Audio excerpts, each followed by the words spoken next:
Hello students, welcome to online class. My name is Bipin Gupta. I am your mathematics mentor. हम लोग determinant start कर चुके थे और उसकी 4.2 एक्सरसाइज हम लोगों ने कंप्लीट कर दी. ड्यू टू कोविड-19 4.3 area of triangle with the help of, या फिर आप कह सकते हैं प्रॉपर्टीज़ यूज़ करके, डिटरमिनेंट्स की प्रॉपर्टीज़ यूज़ करके एरिया ऑफ ट्रायंगल फाइंड करना होता है. वो हमारे सिलेबस से एग्जेम्प्टेड कर दिया गया पार्ट. ठीक है, तो अब उसके बाद 4.4 एक्सरसाइज आती है, जिस एक्सरसाइज में हम पढ़ेंगे adjoint A of A, adjoint of a A matrix. ठीक है, and inverse of a square matrix. तो आओ देखते हैं. डिटरमिनेंट्स में जब भी मैट्रिक्स की बात होती है वहाँ पर हमेशा स्क्वायर मैट्रिक्स ही लेते हैं, क्योंकि स्क्वायर मैट्रिक्स को डिटरमिनेंट्स में लिख लेते हैं. और जो अनइवन होती हैं, जिसमें जैसे 2/3 हो गया या 3/1 हो गया, तो उस टाइप की मैट्रिक्स डिटरमिनेंट्स में नहीं होती हैं. ये छोटे छोटे पॉइंट्स हैं जो मैं बार बार बोलता रहूँगा कभी कभी, तो आपके कानों में जब जाएंगे तो वो स्टोर हो जाएंगे एक जगह. ठीक है, अब वो बहुत ज़्यादा यूज़फुल होंगे. तो सबसे पहले देखते हैं, कुछ थ्योरम्स हैं, उन थ्योरम्स के बारे में बात करेंगे हम लोग.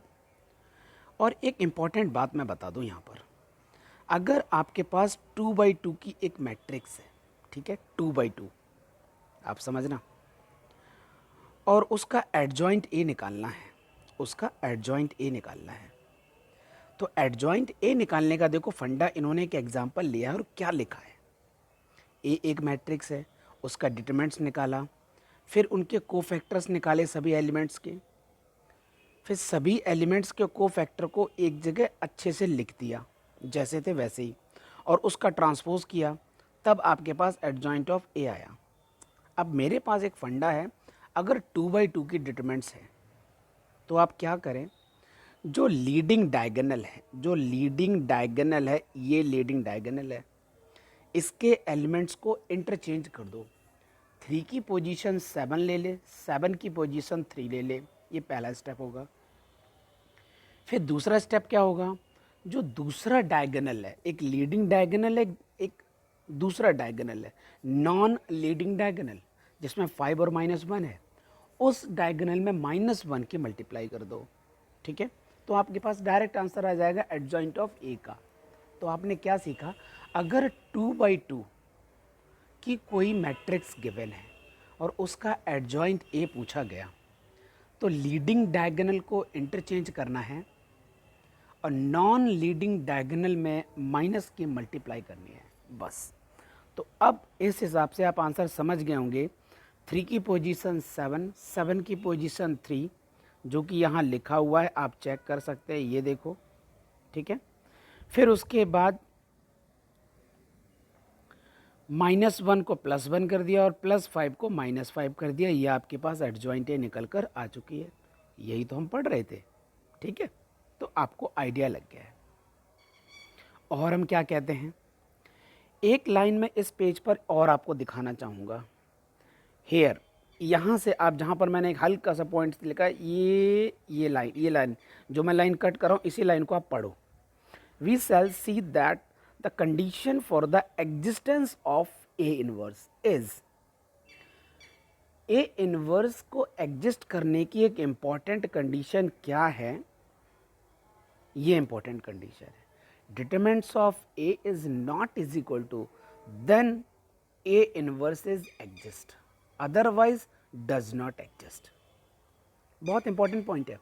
हम आने वाले टाइम में भी थोड़ी देर में पढ़ेंगे सिंगुलर मैट्रिक्स क्या होता है और नॉन सिंगुलर मैट्रिक्स क्या होता है, इनके बारे में भी देखेंगे. तो फिलहाल आप ये बात समझ चुके हैं. ठीक है, ओके. अब मैं एक और बात बताना चाहूँगा, थ्योरम नंबर 1 को फोकस करें. क्या लिखा हुआ है, if A is a square matrix of order 3, point को अंडरलाइन करें, ऑर्डर 3, देन एक फॉर्मूला है, ए multiplied by adjoint of A, या फिर एडजॉइंट ऑफ ए की मल्टीप्लाई ए के साथ की जाए, बात ही की है, तो उसका आंसर डायरेक्ट आपको मिलता है determinants of A into I3. I3 की मतलब आइडेंटिटी मैट्रिक्स जो होती है, जिसमें 3/3 का ऑर्डर होता है. अगर मैं उसको दिखाना चाहूँ तो वो यहाँ लिखी है. देख रहे हो, determinants of A into identity matrix. तो आप इस रिजल्ट को एक फॉर्मूले की तरह ट्रीट करेंगे, A multiplied by adjoint of A, या फिर adjoint of A multiplied by A, ऐसा लिखा है तो उनका आंसर क्या होगा, डायरेक्ट डिटरमिनेंट्स ऑफ ए निकाल देना और I3 से उसकी मल्टीप्लाई कर देना। ठीक है, ऑर्डर जब 3 होता है, ये ऑर्डर 3 है, देखो बेटे यहाँ पे देखो है ऑर्डर 3। मैं फिर से एक बार दिखा देता हूँ वो 3 कहाँ लिखा है, ये देखो ऑर्डर 3 लिखा है। ठीक है, तो ये वाला पार्ट हमारा कंप्लीट हो गया। आप चाहो तो अपने बुक में इसी पार्ट को एक रेक्टेंगल बना के लिख लो। देखो बाकी की सब चीज़ें यहाँ पर से प्रूफ वाली है तो हमारे टाइम वेस्ट है। ठीक है, ये सब प्रूफ वगैरह नहीं आते, हमें डायरेक्ट रिजल्ट याद होना चाहिए। अब हम बढ़ते हैं आगे, ये आ गया हमारा नेक्स्ट पेज। तो इस पेज में हम लोग क्या पढ़ेंगे, सिंगुलर मैट्रिक्स सबसे पहले पढ़ेंगे। तो देखो फर्स्ट लाइन में क्या लिखा हुआ है, let A be a square matrix then A is called a singular if and only if determinants of A is equal to 0। अगर किसी मैट्रिक्स का डिटरमिनेंट्स डायरेक्ट 0 है, अगर किसी मैट्रिक्स का डिटरमिनेंट्स डायरेक्ट 0 है बेटे, ये देखो, तो वो सिंगुलर मैट्रिक्स होती है। ठीक है, तो यहाँ पर आपके पास लिखा भी है, मैं अगर थोड़ा सा बड़ा कर दूँ तो ठीक रहेगा। ये सिचुएशन पर लिखा है, ये देखो आप अंडरलाइन में कर रहा हूँ, ये आप चाहो तो स्क्रीनशॉट ले सकते हो। एज सिंगुलर कब कहलाएगी, जब डिटरमिनेंट्स उसका 0 होगा, डायरेक्ट ऐसे याद कर लो। ठीक है, और इसका दूसरा जो सिनेरियो है वो उसके जस्ट नीचे लिखा है, वो क्या है देखो, अगर वो नॉन सिंगुलर है तो determinants not is equal to 0 होगा। ये बात को अब याद रखना, बहुत यूजफुल है। ठीक है, ओके, अब हम आगे बढ़ते हैं। अब थ्योरम नंबर 2 को जरा देखते हैं, क्या लिखा है, every invertible matrix has a unique inverse. कोई भी मैट्रिक्स है, जैसे लिखा है उसने प्रूव करके दिखाया भी है। अगर मैं इसको डिटेल में जाऊंगा तो बहुत ज़्यादा कन्फ्यूजन हो सकती है, तो आप ये देख लें कि कोई भी मैट्रिक्स है उसका इन्वर्स अगर एग्जिस्ट करेगा तो सिर्फ उसका एक ही आंसर हो सकता है, मोर देन 1 आंसर नहीं होंगे। इसमें सिर्फ यही है, ज़्यादा डीप में जाओगे तो और ज़्यादा फंसोगे। मैंने अपनी सिंपल सी लैंग्वेज में आपको बता दिया है। अब एक और है थर्ड में, तो सेकंड ज़्यादा इंपॉर्टेंट नहीं बनी, थर्ड पर देखते हैं। I square matrix is invertible if and only if it is singular. ये तो हम बात कर चुके हैं कि सिंगुलर नॉन सिंगुलर मैट्रिक्स होगी तब उसका determinants not is equal to 0 होगा, जो मैंने यहाँ बताया था। और determinants not is equal to 0 होगा तब ए इनवर्स एग्जिस्ट करेगा। ये बात हम लोग फर्स्ट पेज पर कर चुके थे। ठीक है, ए इनवर्स एग्जिस्ट करेगा, कब करेगा, जब determinants of A not is equal to 0 होगा। और determinants of A not is equal to 0 होता है तो उस मैट्रिक्स को क्या बोलते हैं, नॉन सिंगुलर बोलते हैं। तो थ्योरम नंबर 3 को जरा रीड करो, क्या लिखा है, A is a square matrix is invertible. Invertible मतलब इनवर्स, ए इनवर्स एग्जिस्ट करे if and only if it is a non singular. I hope आपको सारे लिंक मिल चुके होंगे। ठीक है, अगर कोई मैट्रिक्स नॉन सिंगुलर है तभी उसका ए इनवर्स एग्जिस्ट करेगा। ए इनवर्स एग्जिस्ट करने का मीनिंग होता है डिटरमिनेंट्स उसका एग्जिस्ट कर रहा है। अगर उसका डिटरमिनेंट्स बाई चांस 0 हो गया तो ए इनवर्स एग्जिस्ट नहीं करेगा। और डिटरमिनेंट्स 0 होने का क्या मीनिंग होता है कि वो मैट्रिक्स सिंगुलर है, जो हम लोग स्टार्टिंग में बात कर चुके थे। ओके, ये सब हो क्यों रहा है, इसका रीज़न क्या है, आओ उसके थोड़ा डेप्थ में चलते हैं। ये मैं एक छोटा सा बॉक्स जैसा बना रहा हूँ, बिल्कुल डाउन साइड देखो, ए इनवर्स का फॉर्मूला है ये, adjoint of A divided by determinants of A. तो एडजॉइंट ऑफ ए तो नॉमिनेटर में लिखा है और डिटरमिनेंट्स ऑफ ए लिखा है डिनोमिनेटर में, तो ये फ्रैक्शन हो गया। तो फ्रैक्शन में डिनोमिनेटर कैन नेवर बी 0, तो इसका मतलब ए इनवर्स एग्जिस्ट करेगा तो determinants of A not is equal to 0 होना चाहिए। और determinants of A not is equal to 0 होता है, इसका मतलब वो नॉन सिंगुलर है। बात सारी समझ में आ गई। तो ये सारा का सारा पैटर्न है। अगर अभी भी समझ में नहीं आया तो आप मेरे शब्दों को फिर से सुने बहुत ध्यान से और प्रॉपर नोट्स बना लें जो मैं कहता हूँ। हम चल रहे हैं नेक्स्ट पेज पर। इस पर मैंने क्रॉप कर दिया, ज़्यादा फालतू की बातें थी, तो हमें जो पॉइंट देखने थे हम उन्हीं पर सीधा सीधा आ जाते हैं। हो सिचुएशन क्या है इसमें प्रॉपर्टी नंबर 4 तो ज़्यादा इंपॉर्टेंट नहीं है, क्या लिखा है कैसे देख लेते हैं। If A comma B comma C are the square matrices of order n and A is non singular, then आप चाहो तो इस रिजल्ट को डायरेक्ट याद कर सकते हो। अगर ए बी सी आपके पास स्क्वायर मैट्रिक्स हैं और ए नॉन सिंगुलर है तो ए पहले लिखा है, बाद में बी की मल्टीप्लाई कर दी, फिर उसके बराबर ए लिखा है पहले और सी की मल्टीप्लाई कर दी, इसका मतलब है ए बी बराबर सी के होगा, सिंपल से। और बी पहले लिख दिया, ए बाद में लिखा है, मल्टीप्लाई है, प्रोडक्ट है बी ए, और सी ए भी प्रोडक्ट है, इस बार ए पीछे लिखा है, तभी भी आपको बी सी मिल जाएगा। तो ये सिचुएशन उन्होंने बताई है राइट कैंसिलेशन और लेफ्ट कैंसिलेशन लो। तो इसमें ज़्यादा डीपली में ना जाएं, मैं जितना बता रहा हूँ उसको फोकस करें, फिफ्थ प्रॉपर्टी पर ध्यान दें थोड़ा, डायरेक्ट फॉर्मूला यूज़ होगा आपका ये। If A B are invertible square matrix, मतलब उनका इन्वर्स हो सकता है, of the same order, then A B is also invertible. Point समझो, ए अगर अलग से एग्जिस्ट कर रही है, मतलब एक को मैट्रिक्स है वो नॉन सिंगुलर है, क्योंकि ए इनवर्स एग्जिस्ट कर रहा है तो नॉन सिंगुलर हुई। बी भी नॉन सिंगुलर है क्योंकि वो ए इनवर्स एग्जिस्ट, मतलब बी इनवर्स एग्जिस्ट करवाएगा, तो ए इनवर्स भी मिल रहा है, बी इनवर्स भी मिल रहा है, तो ए और बी का अगर प्रोडक्ट कर दें तो उसका भी आपको इनवर्स मिलेगा। और उसका आंसर क्या होगा वो आप देख सकते हैं और इसको अंडरलाइन कर सकते हैं। वो क्या आंसर देगा, ए बी का जो प्रोडक्ट है उसका जो इनवर्स है उसका आंसर क्या होगा, B inverse into A inverse होगा। पॉइंट को नोट करें, नहीं तो बच्चे A inverse into B inverse कर देते हैं, पहले बी इनवर्स लिखा जाएगा बाद में ए इनवर्स लिखा जाएगा। ओके, अब हम चलते हैं नेक्स्ट पेज पर। तो नेक्स्ट पेज में भाई ऐसा क्या है वो भी देख लेते हैं।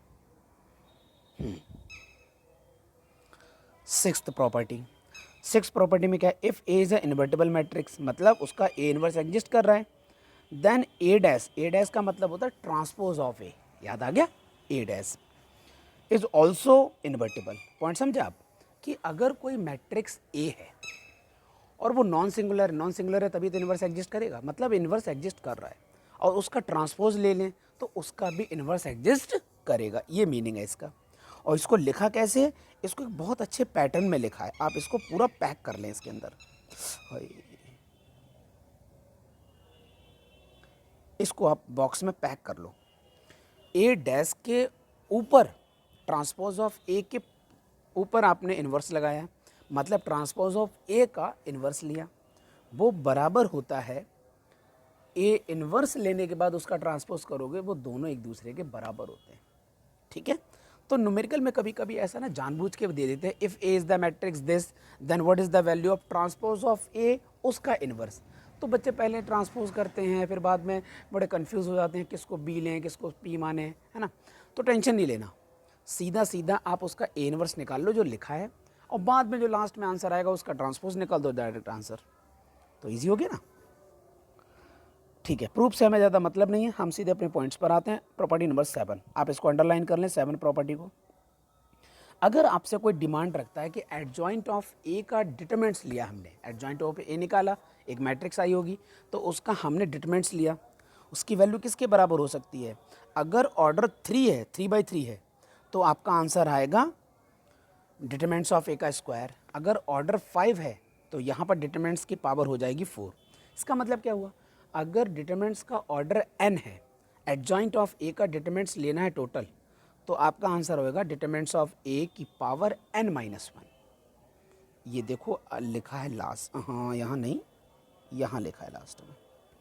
ठीक है, तो आई होप आपको आइडिया लग गया हो, क्योंकि हमारे सिलेबस में 3/3 की डिटरमिनेंट्स ही पढ़नी है हमने, ज़्यादा बड़ी तो पढ़नी नहीं है। तो 3/3 में पढ़नी, तो डिटरमिनेंट्स ऑफ एडजॉइंट ऑफ ए का डिटरमिनेंट्स अगर लेना है तो उसका डायरेक्ट आंसर क्या लिखोगे, डिटरमिनेंट्स ऑफ ए का होल स्क्वायर, सिंपल सा फॉर्मूला। अब एक न्यूमेरिकल ले लेते हैं, एग्जांपल नंबर 1। क्या लिखा हुआ है, इफ द मैट्रिक्स ए, एक मैट्रिक्स लिखी हुई है, इज अ सिंगुलर मैट्रिक्स, बहुत इंपॉर्टेंट पॉइंट है। सिंगुलर का मीनिंग क्या हो गया, इसका डिटरमिनेंट 0 होगा, सिंपल सी बात आ गई ना। Then what is the value of x, board का न्यूमेरिकल है, तो डायरेक्ट इसका डिटरमिनेंट्स आपने 0 के बराबर लिख देना, ये देखो लिखा है, और उसका सोल्यूशन छोटा सा, और बाद में सॉल्व करना, ओपन करने के बाद वो सब हमने सीख ही लिया सेकंड एक्सरसाइज में। तो एक्स की वैल्यू आ गई -3, न्यूमेरिकल सॉल्व। ठीक, आगे बढ़ते हैं। हाँ ये ओ सॉरी, गलत बटन प्रेस हो गई थी मुझसे। तो अब हम बात करते हैं फाइंड एडजॉइंट ऑफ ए। देखते हैं आपने क्या प्रैक्टिस की है। 2/2 का है मैट्रिक्स, 2/2 का ऑर्डर है ना, एक छोटी सी मैट्रिक्स है जिसका रो लिखा है 30 और सेकेंड रो लिखी है -2 -5। एडजॉइंट ऑफ ए चाहिए। अगर आपसे बोला जाए कि ये आंसर छुपा लो तो आंसर आप कैसे बताते? 3 और -5 की पोजीशन को इंटरचेंज कर देते, है ना। 3 और -5 की पोजीशन को इंटरचेंज कर देते आप, तो इस पोजीशन पर आ जाता -5 और इस वाली पोजीशन पर क्या आ जाता 3। यही तो होता है, यही तो हमने सीखा था। फिर क्या किया था, माइनस की मल्टीप्लाई की थी, तो 0 में माइनस की मल्टीप्लाई तो 0 ही रहेगा और ये वाली पोजीशन 2 ले लेगा। यही तो हमने सीखा था कि जो लीडिंग डायगोनल है उनको इंटरचेंज कर दो और नॉन लीडिंग डायगोनल में माइनस की मल्टीप्लाई कर दो, आंसर आ गया। ये हमने सीखा था। अब क्वेश्चन नंबर 2 है आज की क्लास का, एक और न्यूमेरिकल कि ये फाइंड करना इफ़ एक स्मॉल मैट्रिक्स गिवन है 2/2 has no inverse. Important point है, इन्वर्स अगर नहीं है उसका मीनिंग पता क्या होता है? अगर वो इन्वर्स एग्जिस्ट नहीं करता है इसका मतलब वो सिंगुलर मैट्रिक्स रही होगी, और सिंगुलर मैट्रिक्स रही है तो उसका डिटरमिनेंट 0 होता है, और डिटरमिनेंट 0 होता है तो डायरेक्ट इस डिटरमिनेंट्स को 0 के बराबर लिखो। डिटरमिनेंट्स को ओपन करोगे तो 3k के बराबर 10, k की वैल्यू आ गई 10/3, आंसर आ गया। तो न्यूमेरिकल आपका सॉल्व हो गया। Thank you class, good bye.